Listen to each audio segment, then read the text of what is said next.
How to become an advocate? What is the difference between an advocate or a lawyer? What is the maximum age limit to pursue LLB course? जो लोग मेरी video पहली बार देख रहे हैं उन लोगों को मैं बताना चाहूंगा, मैं गितेश गुप्ता, CEO ऑफ एमले प्राइवेट लिमिटेड, आज लेकर आऊँ एक बहुत ही यूजफुल और इन्फॉर्मेशनल वीडियो उन सब लोगों के लिए जो कि लॉ एस्पिरेंट्स हैं। तो लॉ एस्पिरेंट्स के लिए आज जो मैं बताने वाला हूँ इन्फॉर्मेशन वो बहुत ही यूजफुल रहेगी, तो वीडियो के आखिर तक जरूर बने रहिएगा। सबसे पहले हम बात करते हैं how to become an advocate. तो एडवोकेट बनने का सबसे फर्स्ट स्टेप है आपको अपनी LLB किसी भी ऐसे कॉलेज या इंस्टीट्यूशन से करनी होगी जो कि बार काउंसिल ऑफ इंडिया से रिकॉग्नाइज्ड है। जब आप अपनी LLB कंप्लीट कर लेते हो तो आप बन जाते हो लॉयर, नॉट एन एडवोकेट।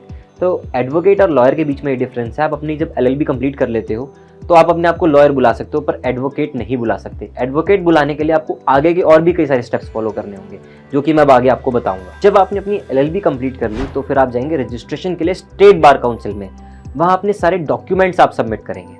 तो जब आपकी रजिस्ट्रेशन कंप्लीट हो जाएगी तो आपको स्टेट बार काउंसिल एक प्रोविजनल सर्टिफिकेट देगा।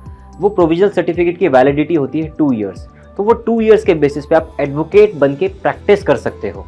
तो इस 2 ईयर्स की ड्यूरेशन में जब आपको प्रोविजनल सर्टिफिकेट मिलेगा और आप प्रैक्टिस कर रहे होंगे तो आपको ऑल इंडिया बार काउंसिल का एग्जाम भी देना होगा।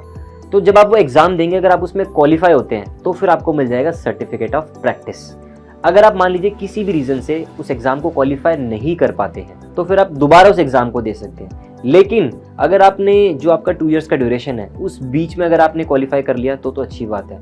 अगर आपने उसके बाद जो आपने अपनी अटेम्प्ट दी थी उसमें भी आप क्वालिफाई नहीं करे तो जो आपका 2 ईयर्स का प्रोविजनल सर्टिफिकेट है वो एक्सपायर हो जाएगा, और जब वो एक्सपायर हो जाएगा तो आपकी प्रैक्टिस हो जाएगी बंद। तो जब तक आप all India bar council exam clear नहीं करते हो तब तक आप फिर दोबारा से प्रैक्टिस नहीं कर सकते हो, क्योंकि आपका प्रोविजनल सर्टिफिकेट जो 2 ईयर्स के लिए आपको मिला था वो एक्सपायर हो चुका होगा। It is very evident that most of the people who want to pursue law as their profession और want to get into law fields वो यूजुअली वर्किंग प्रोफेशनल्स होते हैं।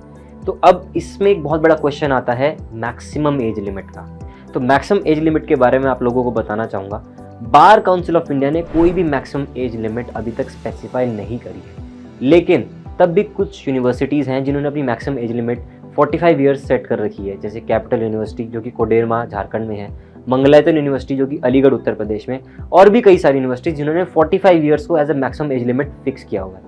लेकिन ये कम्प्लीटली सब्जेक्टिव टू यूनिवर्सिटी है। कुछ यूनिवर्सिटी जैसे MIT university और कई सारी गवर्नमेंट यूनिवर्सिटीज़ भी कोई मैक्सिमम एज लिमिट प्रेफर नहीं करती हैं। तो मैक्सिमम एज लिमिट जो है वो कम्प्लीटली डिपेंड करता है आप किस यूनिवर्सिटी से अपना LLB कोर्स परस्यू करना चाहते हैं। और जो लोग LLB परस्यू करना चाहते हैं उनको मैं एक बहुत इंपॉर्टेंट चीज़ बताना चाहूँगा, ग्रेजुएशन आपके लिए कंपलसरी है।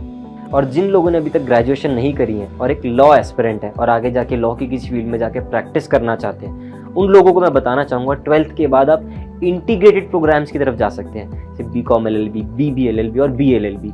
ये आपके लिए बहुत बेनिफिशियल रहेंगे और आपका 1 साल बचा भी सकते हैं। तो अगर वीडियो यूजफुल और इन्फॉर्मेशनल लगा हो तो like, share and subscribe our YouTube channel, और नीचे दिए गए बेल आइकन को प्रेस करना ना भूलें।